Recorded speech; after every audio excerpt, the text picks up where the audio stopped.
Harry Bicket is especially noted for his interpretation of Baroque and classical repertoire. He's artistic director of the English Concert. He's led productions at major opera houses throughout North America and Europe. In 2013, he was named chief conductor of the Santa Fe Opera, and he is now their music director.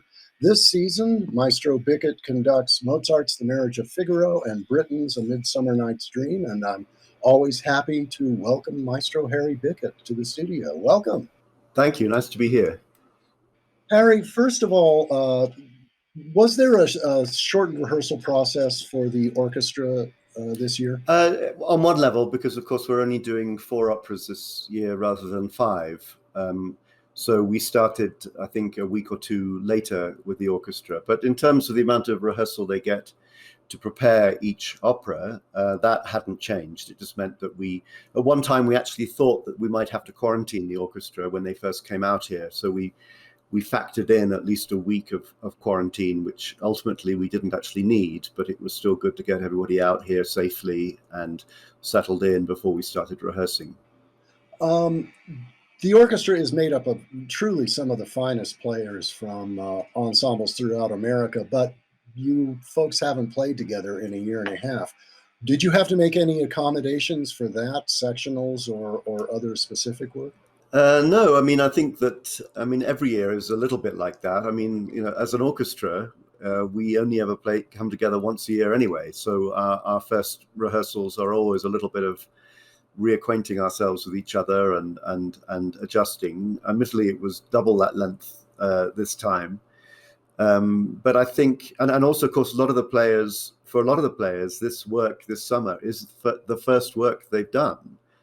Santa Fe Opera is one of the first organizations in the US, I think, to reopen, and certainly in terms of having a large orchestra like this. So for a lot of them, it was the first time they'd actually played in an orchestra for almost 2 years. It was almost the first time I'd actually conducted in almost 2 years. So I think we were all so grateful and very emotional, really, about being able to come together again here in Santa Fe and to make music. So there was also a sense of great excitement and joy about coming together, which is always the case every year here in Santa Fe, but particularly strong this year. The first production you conduct opened the season. It's Mozart's The Marriage of Figaro. Mozart's vocal writing is beautiful, and there are both expressive solo passages and I think some fairly tricky ensemble work. Can you talk about accompanying Mozart vocally and what some of the, say, pitfalls and joys are? Well, I think, and we're so lucky here with this orchestra because they are, even though they come from different groups, and a lot of them play in symphonies, so they don't actually do that much opera in the season and the rest of the season. And they kind of come to Santa Fe for their opera fix in the summer. They get to play pieces which, most symphony orchestras don't get to play Marriage of Figaro, for instance. So we've got some incredibly experienced, brilliant players who maybe have never played Figaro before. And that's, of course, added to a wonderful mix because, of course, we have the old hands who know it inside out and the new ones who are just like, amazed at the brilliance of the music. I remember the first time I ever heard, let alone played Figaro, and it was, I still remember it. It was a really fantastic experience. But as an opera orchestra, their great skill is to listen, and it is to accompany, and it is to understand singers. And by that, I mean that, obviously singers breathe, and they need to breathe, particularly at almost 8,000 feet. Singers who have prepared their roles at sea level come up here and usually the first week are completely freaked out because they suddenly discover they actually can't sing the phrases they thought they could sing in the same way because they just keep running out of breath. So we're very attuned to that. A good opera orchestra is understanding language. Even if they don't speak Italian, they understand the sound it makes. And that means matching that kind of sound, articulating in a way that if you have a double consonant, for instance, we always try and play that in the same way in the orchestra. We lift the bow a little bit to actually match the physical sound of the words. So for me, that's the main thing about accompanying an aria, for instance. Also hearing a singer just take a breath that perhaps is a little bit late or not quite big enough. We have to know when that happens. Let's not hang around during this phrase. Let's help this singer by moving through the phrase a little bit more. So it actually feels like it was a deliberate choice rather than a moment where in the summer a bug flies into your mouth, for instance, which happens in happens in an outdoor theatre.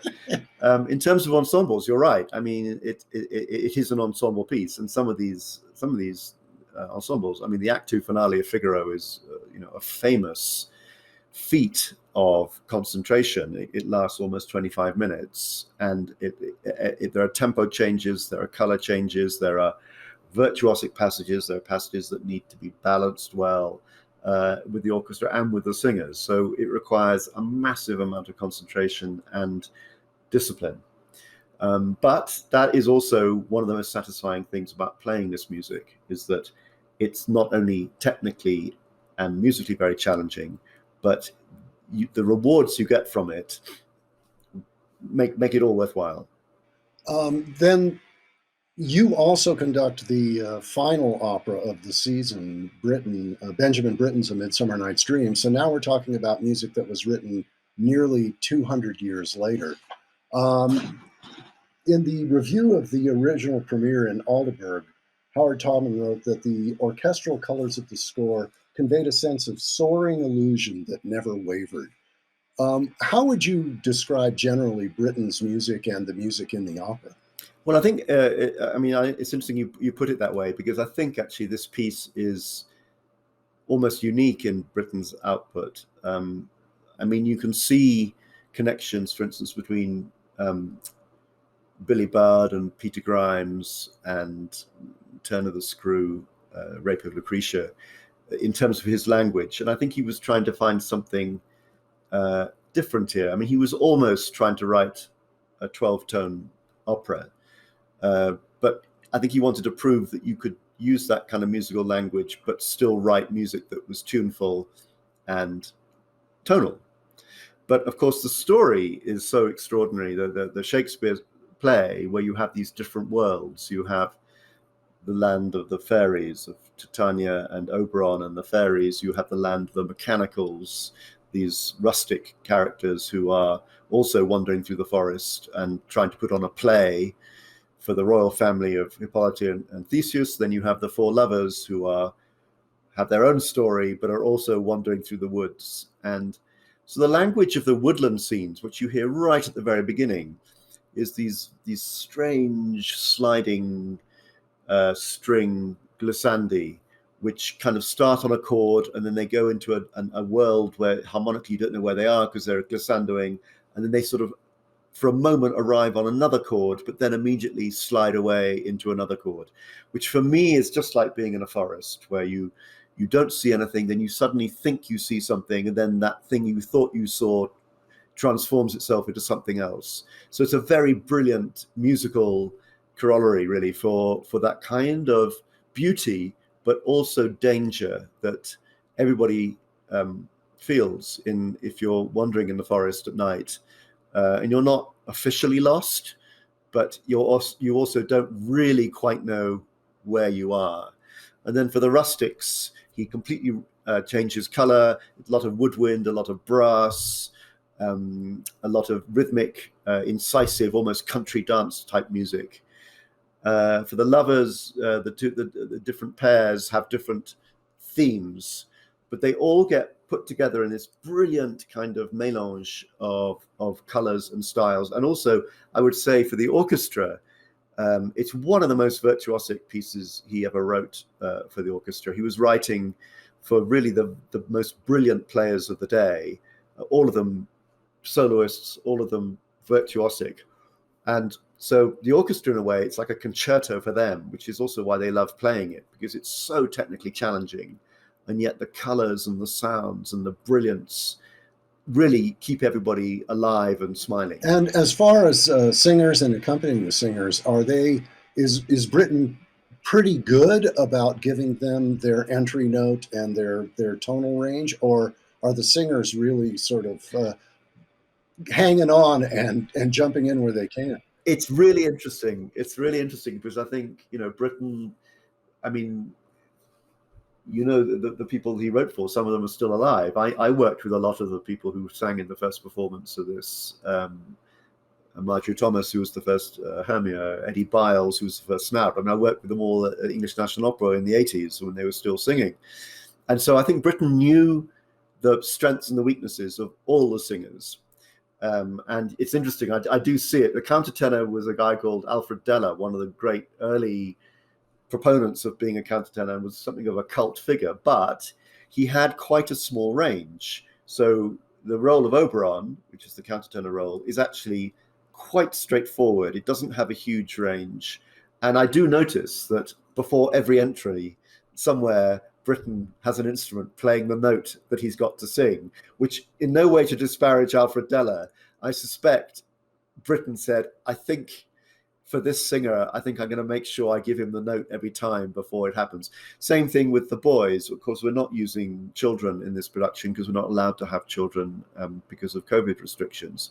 But he's very clever in the way that he makes sure that the boys who would have originally sung all the fairy chorus are always doubled by other instruments, or they have a side run going along to keep them rhythmically incisive and intact. So he was a very brilliant, pragmatic composer who knew that even though he was writing difficult music, there was a way of helping people still sing it well. It seems to me in the old days of opera, there was much more of a sense of what we used to call park and bark. Singers came to the stage, they looked at the pit, they sang, and you have to look carefully at modern singers to even see their communication with the pit, because they seem to be fully involved with each other. But I assume that they really are looking at you from time to time, right? I've no idea. In a way, I don't mind as long as it's together. I don't mind. I'm not one of these people that has to be assured that a singer is like eyeballing me all the time. I mean, I think there's some singers perhaps who I would feel safer if I felt I had some visual contact with them. Others I know and I completely trust to know where the problems are and when, because there's some passages which probably you don't need to. And there are times when I say, look, it's fine. You do what you do and I'll make sure I'm with you. But in this place, I really, really need you to clock in with me because I need to get the bassoons in line, or I need to sort something else out.